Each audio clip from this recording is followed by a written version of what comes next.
So without further ado, let's start the C20LET for the first time. Yeah.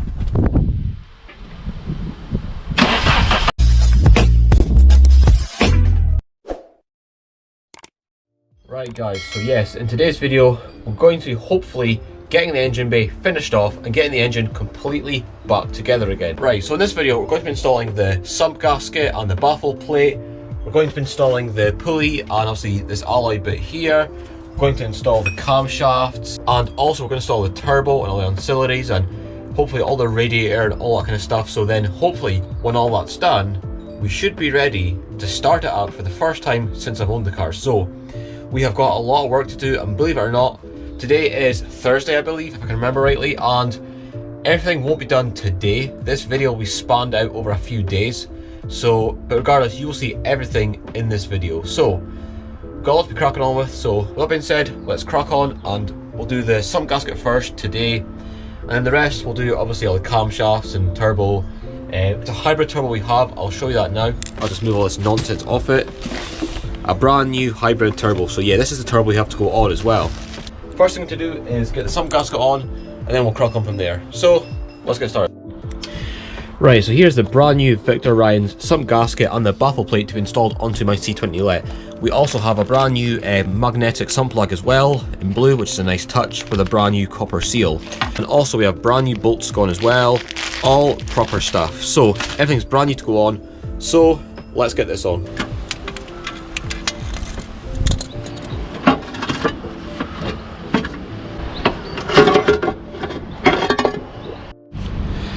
Right, now that the sump's off, we need to actually get this baffle plate off. So we need to remove the pickup pipe. So it's held on by two bolts on the oil pump. And another good thing is this thing's got ARP end bolts right there. So these are ARP, so that's a really good thing. Very good quality bolts, very strong. So now, off camera, I'm going to get this pickup pipe off and we'll remove this baffle plate.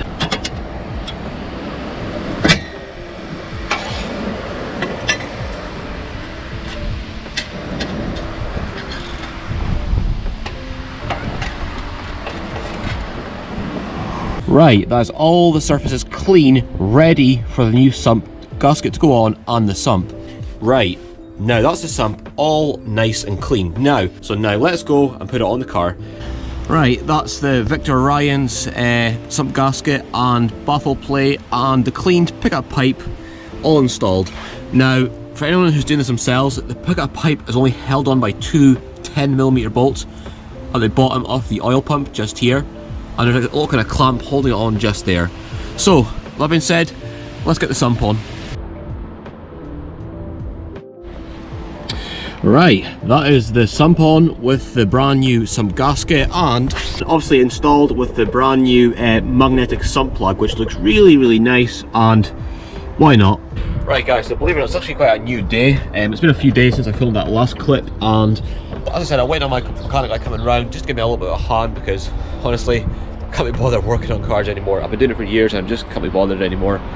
Just so I know everything's done right, because like himself, he's used to doing time belt and various things like that. I haven't done it that often enough to be confident, so you know, it just helps to have another pair of eyes and things like that. So I'm waiting for him coming around, so we need to install the camshafts, turbo and time belt kit, and we're going to get as much stuff as we can today so the car's ready to be started for the first time. So let's crack on. Right, so yeah, here is the turbo. It's a brand new hybrid. All the kind of time belt kit is there, all the brand new belts, pulleys, water pump, camshafts are there, all cleaned and kind of polished. All the cam cups are there. Also off camera I installed the hydraulic lifters, but they're nothing special either.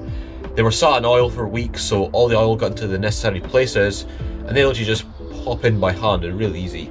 I don't see the point of filming boring stuff, you know, because all I know is that what you want to see is the car being started for the first time and going on full sends. So that's basically the aim of it, really. So anyway, just to give you an idea of what's going on, that's what's going to be happening. So let's rock. Right, so I'd like to point out that the time belt kit we have here is a genuine Voxel one, using all kind of GM parts. That's the pulleys, and obviously the tie tensioner and the pulley, a genuine GM belt as well. The only it's not genuine GM is a water pump, but I mean, that's no biggie really. Anyway, just like I mentioned that, let's crack on. And also, I've decided to go with this 82 degrees cool running thermostat. because when I got this car I was actually missing its thermostat, so hopefully this should keep the car nice and cool, along with the aluminium radiator which is in the shed. So I'm going to pop this on, then we'll crack on with the rest of the work.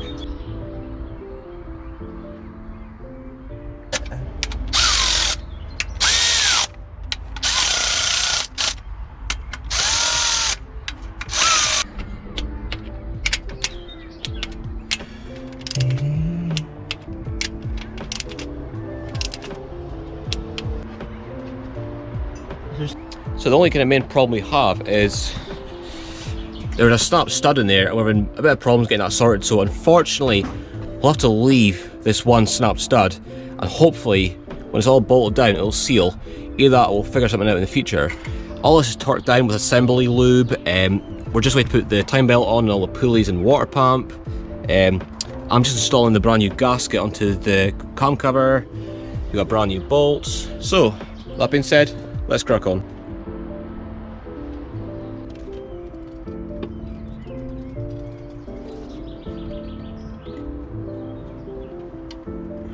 Right, so this is basically where we're at. We got the cam cover on with a brand new gasket. Obviously all the brand new bolts, that's all kind of tightened down. Right, it's actually been a few days since the last clip, so we can't really do anything at the moment with this snap stud, because basically what happened was when we're trying to drill out and make a pilot hole, a small drill bit snapped inside it, which has just complicated the whole scenario. Providing that doesn't leak, I couldn't give a fuck. Honestly, I don't have time to wait around to get things fixed. If it works, that's all that matters. So for now, I'm just going to leave that. If it doesn't work, then God knows, I'll just pull the head off and get another one. I don't actually know. So for now, I'm going to put the turbo on, get it all plumbed in, put oil in the turbo as well, so it's got lubrication before we first start the car up, and then that's the plan. So let's crack on.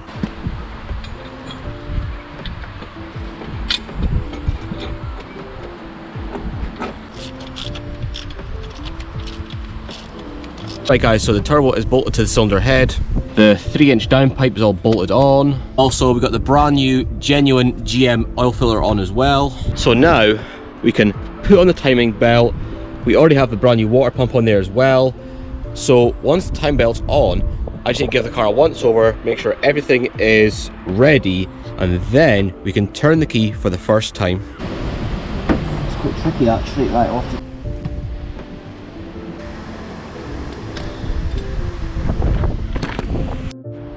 Right, so it's actually a new day. So basically, where are we at? So we've got the radiator on, we have oil in, intake pipe on. So I think the first thing we'll do now is get the intercooler on, get all the kind of pipe work on, get coolant in, and just generally check everything over. So let me set up the camera and let's crack on. Right, the front mount and all the kind of pipe work is finally on. Honestly guys, I didn't film that because I'm not gonna lie, it took me ages and it was just a pain in the arse. Bear in mind, I don't know how this pipe kit kind of goes because I didn't install it in the first place, so I had to kind of figure out how it all kind of goes and how it fits properly. So yeah, it's all on. It was just an absolute joke, especially down there. I need to go to Halfords and get clamps for there, because these ones just don't fit very well. I mean, it's almost like they're too small and it's nearly impossible to actually get them on. So like, they just go to hell. I'm just not putting them on. Apart from that, everything seems okay. The next thing I'm going to do is put the coolant in. I'll do that now, and then I'll go to Halfords. So let's crack on. Right, before I actually put coolant in the car, I'm going to take this in the house off camera. I'm going to wash it inside and out and get a good damn clean because it's absolutely filthy, as you can see. I don't want any crap going in with the fresh coolant. So I'll back the camera in a minute when this is all clean.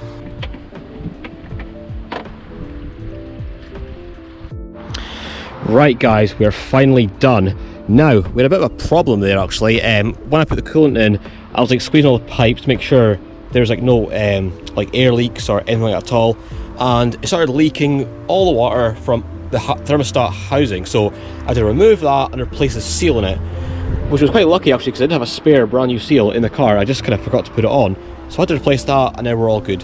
All the coolant system is done.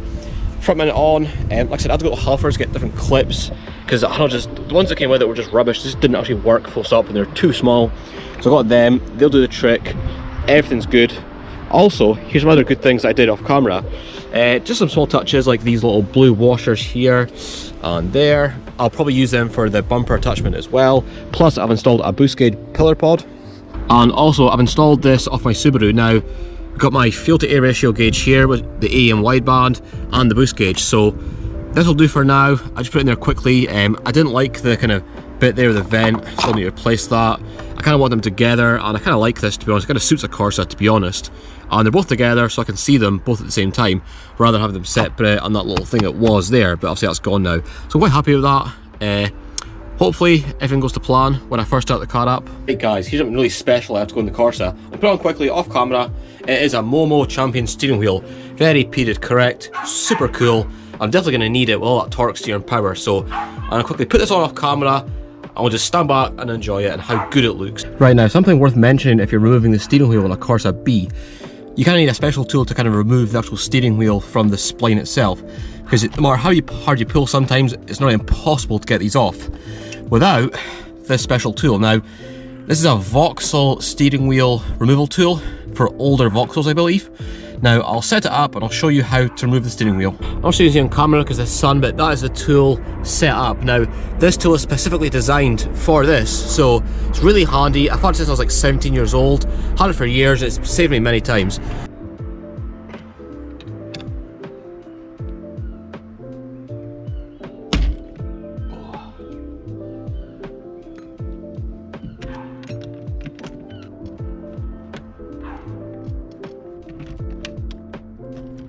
Right, that's it installed, and my god, that looks so much better. I'll tell you what, right, it feels incredible as well. Proper quality steering wheel, and it looks kind of period correct as well. The only thing is I need to wire up the horn. I left the wire there just to remind myself to actually maybe put it into a switch there, or I don't think I can put it there because the way the actual steering bus is designed, it's not really going to work, if I'm honest. So now that's done, let's skip to the part and let's start this thing. Right guys, so believe it or not, it's actually a new day, but today is the day we're going to start the Corsa B C20LET for the first time. And also, I bought this today, a wee gazebo, so no matter what the weather, nothing will hold us back from getting this car finished or any future work that needs done on this car, or indeed any car that I have. It was only what, like what, 60, no, it's only like what, 40 odd quid from Tesco, so I had to get it, and it's sturdy enough. I mean, it's a bit windy, but it's all secured there and there, so it's all good. So yeah, I'm waiting on my mechanic guy coming around to double check the timing belt, just so the marks are lined up, because they're a bit funny. It's hard to explain. I'm not going to bother explaining it either because it's a bit complicated. And also we have an oil catch can there as well, but I'm still waiting on the pipe work coming, because I'm not going to use the original one because I'm going to keep that in case I need to use it again. So yeah, that's there secure, so no oil contamination go back into the turbo. So that'll be all good when it's all plumbed in. Right, now it's the moment of truth. We're ready to start the C20LET. I'm actually shitting myself because anything can go wrong. It is just the way it is. I'm really nervous.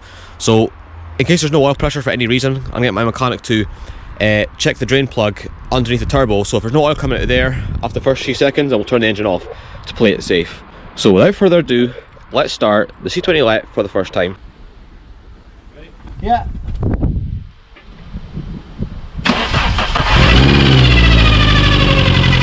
Whoa! Ah, there's a bit coming now. Ah, there's oil starting. It's a high pitched noise, isn't it? It's like rumbling noise. Yeah. Oh, we can hear it. It's coming, isn't it? Yeah, it's over fueling like fuck. Ah, she's over fueling, but I'll probably adjust the fueling.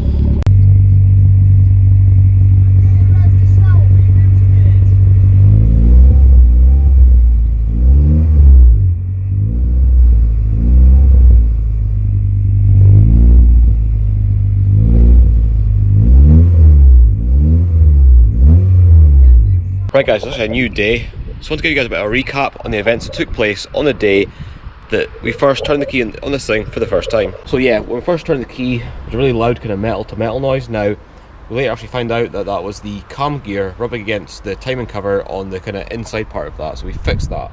And obviously the engine got smoother and smoother and smoother the longer it was running. Bear in mind, the car's been started a long time, oil needed to get the pressure and temperature and all that kind of stuff, but after some of the clips that you might have seen after that, the car was running so smooth.